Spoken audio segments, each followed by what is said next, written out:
আপোনালোকে যদি কোনোবাই 2005 চনৰ ভোটাৰ তালিকা ডাউনলোড কৰিব পৰা নাই, ফাৰ্ষ্টত গুগল ক্ৰমখন আপোনালোকে খুলিব, মোবাইল বা লেপটপত খুলিব। তাৰপিছত আপোনালোকে টাইপ কৰিব ceo.assam.nic.in।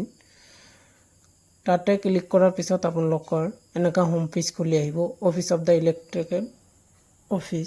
তাৰপিছত আপোনালোকে কাম কৰিব PDF ইলেক্ট্ৰিকেল ৰুলছত আপোনালোকে ক্লিক কৰিব। কৰাৰ পিছত আপোনালোকৰ এনেকুৱা ইণ্টাৰফেচ আহিব। অহাৰ পিছত আপোনালোকে তাতে আপুনি চাব লিখা আছে PDF electrical rules for the year 2005। তাতে ক্লিক কৰাৰ পিছত আপোনালোকৰ এনেকুৱা হেৰি আহিব। অহাৰ পিছত তাতে লিখা থাকিব চাব আপোনালোকে আপুনি তলত থকা প্ৰয়োজনীয় তথ্যসমূহ পূৰণ কৰি 2005 চনত প্ৰকাশিত ভোটাৰ তালিকা এখন প্ৰতিলিপি ডাউনলোড কৰিব পাৰিব। তাৰপিছত ধৰক আপুনি তাৰ তলত চাওক চিলেক্ট ডিষ্ট্ৰিক্ট, মই নগাঁও দিছোঁ, আপোনালোকেও দিব আপোনালোকৰ নিজৰ ডিষ্ট্ৰিক্টখন।